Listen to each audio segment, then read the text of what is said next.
Chapter 30, Elor of the Nine. Life in Israel was settling into a routine of near boredom. So Israel was surrounded by enemies who might attack at any moment. What else was new? Terrorism, yes, but a major attack, no. Not without the Soviet Union to back the invaders, and that was no longer feasible. Gorbachev's glasnost and perestroika, just as Ari knew had been the plan all along, had given the Soviet leadership so many internal problems that helping the Arabs in a war against Israel was out of the question, at least for the foreseeable future. Ari was running out of hot issues to write about. Then along came Saddam Hussein's brutal takeover of Kuwait in August 1990, and Ari's job as a political columnist became exciting for him once again. The Post had connections high up in the Mossad, which gave Ari access to certain intelligence data that would not expose agent sources and was periodically earmarked for publication in his columns. It was common knowledge that Kuwait had been a haven for terrorists of every stripe, as well as the chief paymaster to the PLO. It was Mossad data, however, that Ari used, without revealing the source, to tell how the PLO had repaid the emir's longtime favors by giving Saddam the detailed intelligence for his invasion of Kuwait. There was no honor among murderers and thieves, and this latest duplicity was going to have lasting repercussions. In his column, Ari predicted that Arafat had cut his own throat by siding with Saddam, an inhuman monster whose crimes, not only against his own people and Kuwait, but against all of humanity, were so great that when the truth was known, the entire civilized world would abhor him. Neither Kuwait nor Saudi Arabia would any longer support the PLO when the coalition forces chased Saddam's vaunted army back to Iraq, as they surely would. Democracy would have to come, slowly but inevitably, to both of those Islamic dictatorships. When that happened, it would send shockwaves throughout the entire Arab world that would lead to greater freedom and eventually bring down the Islamic curtain, as had already happened to the Iron Curtain. Early one evening, Ari set off on one of his aimless, leisurely strolls through some of the narrow back streets of the old city's Arab quarter, savoring the exotic sights and sounds and stopping in a shop now and then to browse among its intriguing wares. He had just downed a cup of fresh squeezed orange juice purchased from a street vendor and was walking away when he realized that someone had come up beside him and was matching his steps. Ari turned to give the man a questioning look. He appeared to be Jewish, in his early 30s, of medium height and build, with a neatly trimmed dark beard and wearing a well-tailored beige linen suit. "I hope I'm not intruding," the stranger began apologetically. "I'm one of your admirers. Read your column religiously. Your thinking is very stimulating." "That's kind of you to say." Ari stopped and reached out to shake the man's hand. "And your name?" "Elor. It's such a pleasure to meet you. I had a question, if you don't mind." "No, go ahead." "Your articles about the Stasi were excellent. I wondered, however, why you didn't bring in something personal. It would have made it even more interesting and authentic." "Personal? How do you mean?" "Oh, perhaps how you escaped when the Stasi came to your apartment that night in Leipzig? Or maybe how you threw those two off the train?" "Who are you?" demanded Ari. "How do you know that?" "Just a friend and admirer." "Look, if you're with the CIA or the banking consortium, this was not part of the deal. The past is behind me. I'm not getting involved anymore." Ari stopped in mid-sentence. The eyes. There was something about them. Where had he seen this man before? "You were in the back seat of that car when I was arrested," began Ari uncertainly. Could this be the same man? It couldn't be, but it was. "Then later in Paris, and you've haunted my dreams." The man made no reply. He just stared at Ari. The look on his face was pleasant enough, friendly, but there was no mistaking those hypnotic eyes. With great effort, Ari broke away from the stare that had caught him unawares and had locked their eyes together. "What are you doing here in Israel?" hissed Ari. "Who are you?" "A mentor. From a higher level," came the enigmatic reply. "As I told you in Berlin." "What do you want? Why don't you leave me alone?" Have you not seen a pattern? That at times of crisis or significant change in your life, I have appeared to you to give you help and guidance. Help, yes, once. But guidance, no. Never? The man's eyebrows rose ever so slightly in mild reproof. Yes, admitted Ari grudgingly, you did give directions for getting out of East Berlin, and you made some astute comments in Paris, but beyond that, no guidance that I recall.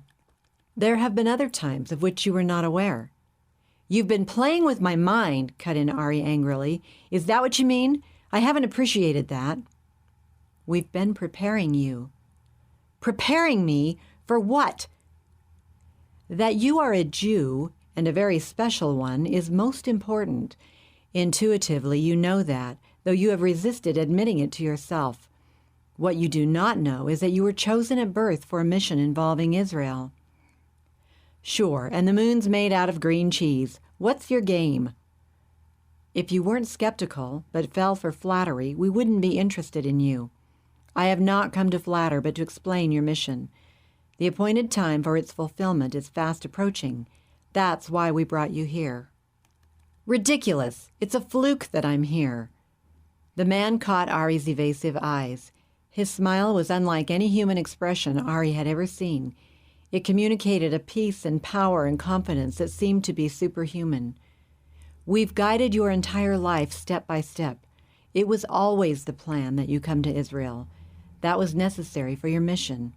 Next, you go to the United States to meet a man whose destiny is interlocked with yours. That's impossible. I can't leave Israel. My days of jetting around to accomplish grandiose missions are past. My entire life's work has fallen into the hands of others who are abusing the powers I labored to give them.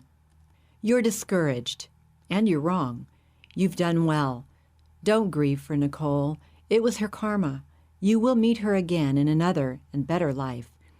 Your personal mission for this life, however, has gone according to plan to this very day, and it will shortly proceed to its successful conclusion. Either I'm crazy or you are, muttered Ari, and frankly, I don't know which is the truth. Maybe we're both crazy. Again, that peaceful smile of total confidence. You will understand when you go to America, to California. Then you will trust us. For your further progress, total trust is absolutely essential. We have reached the limit of what we can do through telepathy and dreams. For your mission to be fulfilled, you must believe what we say and willingly follow directions. You are crazy, thought Ari, staring at him in silence, avoiding his eyes. The situation was bizarre beyond belief, but this, whoever or whatever he was, couldn't just be dismissed. There was a question that had come up at that deportation meeting in Paris in Bourbonnet's office, a question they had sidestepped, and it had bothered him ever since. What's been your connection to Roger's group? Demanded Ari. The response was a surprise. It revealed secret knowledge and insight that gave further legitimacy to this mysterious figure. As you yourself discovered, Roger works for the CIA, with whom we maintain contact on another level. You'll be initiated into it soon. You were wrong in not trusting him, but you had no other choice. The Paris group are pompous fools. Roger is simply using them for Langley's purposes. You passed a major test by handling that ambitious cartel well. They have delusions of taking over the world, which would be a disaster. They would fight among themselves. We're tolerating them only as long as they're useful, which will not be much longer. Your analysis of the Paris group is accurate, admitted Ari guardedly, stunned by the matter-of-fact authority with which he spoke. And you obviously know Roger's true mission and loyalties. The man was earning his respect, but he remained an impenetrable mystery. Don't you think it's time to tell me who you really are? I have told you. My name is Elor. I'm one of the 9, the Archons. We put mankind on this planet 20,000 years ago. The experiment will end in disaster unless your race takes a new direction. Again, that smile of utter confidence and power. You're 20,000 years old? Sure, and I'm Napoleon. You make sense for a while, and then you sound crazy again. How old did you think I was when we had our first face-to-face encounter in East Berlin? About 40, maybe 45. That was nearly 30 years ago. How old do I look now? Early 30s, admitted Ari, bewildered. Am I the same person? Your features change, but your eyes are the same. I'd know them anywhere. Why do you think it's so fantastic when I say we put mankind on this planet 20,000 years ago? Did you not admit in a discussion with Nicole that humans are not the only intelligences in the universe? And did you not quote Robert Jastrow in his belief that more highly evolved beings must exist, perhaps as far beyond man on the evolutionary scale as man is beyond worms? And did not Nicole admit this possibility as well? Ari nodded slowly. The possibility exists, but to run into someone on the street who makes this claim, that's too fantastic to be true. It's like running into someone who claims to be God. There is no God, came the quick, almost derisive response. We are all gods. Look up quickly. Ari looked up to see a beautiful white dove fluttering down. It landed upon Elor's head, remained for a moment, then vanished. Now, look at the wall above and behind me, Elor commanded. To his utter astonishment, Ari saw one of the masonry stones in the sign of the building behind Elor come out of its place, hover in the air, then return, restoring the wall as it had been. The mortar that had held the stone was seemingly undisturbed, as sound as before. Elor held out his right hand, and a flame about 6 inches high began to burn into his palm. Immediately, Ari could feel the heat. Elor grabbed Ari's hand and held it in the flame. Now his sensation was one of pleasant and soothing coolness. The flame vanished, and Ari looked at his hand. It had not been burned. Be not deceived, counseled Elor, seeing Ari's dismayed expression. These are not miracles, as some misguided souls imagine. There are no miracles, only natural phenomena produced by universal laws of which the inhabitants of this planet remain almost totally ignorant. Your science is still very primitive, because it has concentrated entirely upon the physical universe. You, too, can do what I've just done, and more, once you have been initiated into the secrets we hold. But the time for that is not yet. Ari was standing open-mouthed, unable to comprehend what he had seen with his own eyes.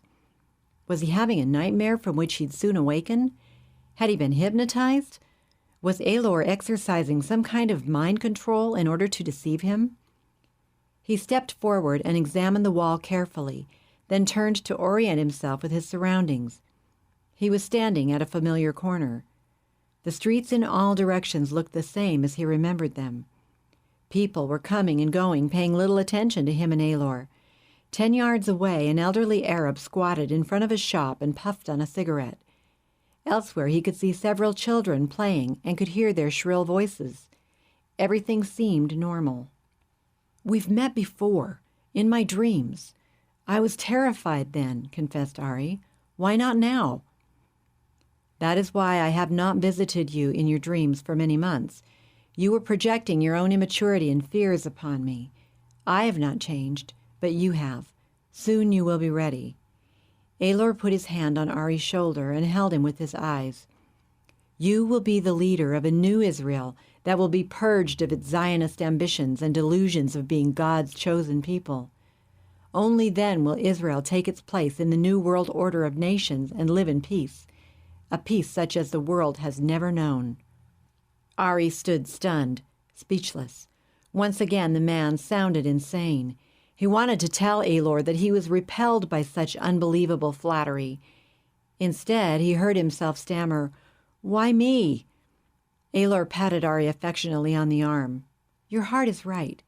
You've proved your willingness to expend yourself for the good of mankind, asking nothing for yourself. It was part of our plan to allow you to do that, though we knew it would only fail. What do you mean by that? Changing the government, even bringing freedom, as you can now see in Eastern Europe, is not the answer. There must be a change in spirit. We've come to instill genuine love in mankind. Only then can we trust your race with the power it needs to rescue this planet from ecological collapse and a total psychotic breakdown of society. I can see the truth in what you say, conceded Ari, but how can it be done? That seems impossible. We have a plan, and you are essential to its success. I can't believe that. You must.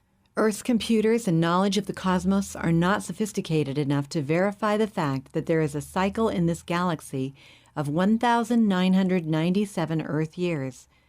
I cannot explain it further, but we can only act during a narrow window of time at the peak of the cycle. The plan will work at no other time. If we fail this time, your world will not last another 2,000 years. Of that we are certain.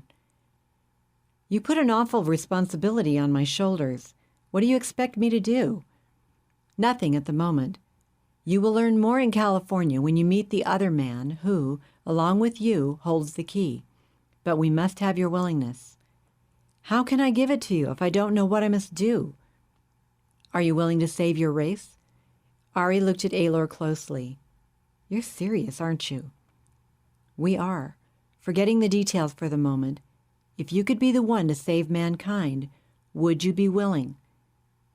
Of course, I couldn't say no to that, but I still think it's too fantastic to believe. You do not realize the importance of your Jewish birth, nor of your being here in Jerusalem. This city is the key. At the moment, it is the source of controversy between hateful religions. That is all the result of our failure last time. Last time? Yes. As the cycle approached its peak nearly 2,000 years ago, right here in Jerusalem, I made the same offer to a young carpenter. He chose instead to become the founder of a new religion that only made matters worse. The world already had too many religions. Your aversion to religion is one of your strong points. Elor paused for a moment to give Ari a chance to absorb what he had said. Then he added, Are you willing? Ari did not hesitate. You may be crazy, and probably are. We both may have lost touch with reality.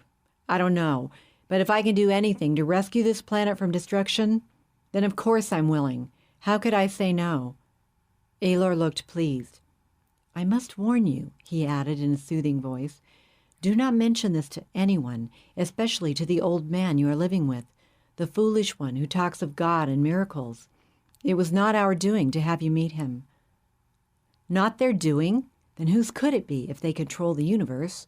Ari was trying desperately to think clearly, to evaluate what was being said. With great effort, he turned away from Elor's piercing stare. Immediately, he became dizzy and had to reach out to support himself on the building beside him to keep his balance. Be patient. Elor's voice was persuasively hypnotic.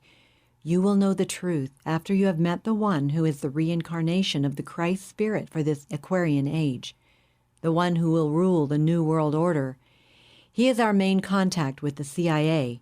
You will go to his facility near Stanford University soon to become his right-hand man. Afterward, you will introduce him to Israel. But before that can be done, a great sign will occur that will cause Israel to embrace you as its new leader. You will be mourned as dead, but on the third day you will be resurrected. Ari stared at Elor in bewilderment. The whole thing was preposterous. Yet there was such power in this man. No, he was much more than a man. I'm willing to do what's right, declared Ari. But supposing, when I learn more, I don't like your plan. What if at that point I don't go along with it? Moses said the same, did he not? Elor's smile was confident and captivating. Yet Yahweh, he is one of us, compelled him. The Bible has been perverted so it no longer tells the true story. Like Moses, you have no choice in this matter. We have decided that you are the one, and you will soon desire to fulfill our will. So your New World Order is to be built upon coercion? Began Ari in protest, only to realize that Elor had vanished. He was standing in the middle of the narrow street talking to himself and drawing curious glances from passers-by. If they could force Moses, and they could force one to desire their will, why did they fail with that young carpenter? It was a question that Ari would ponder again and again.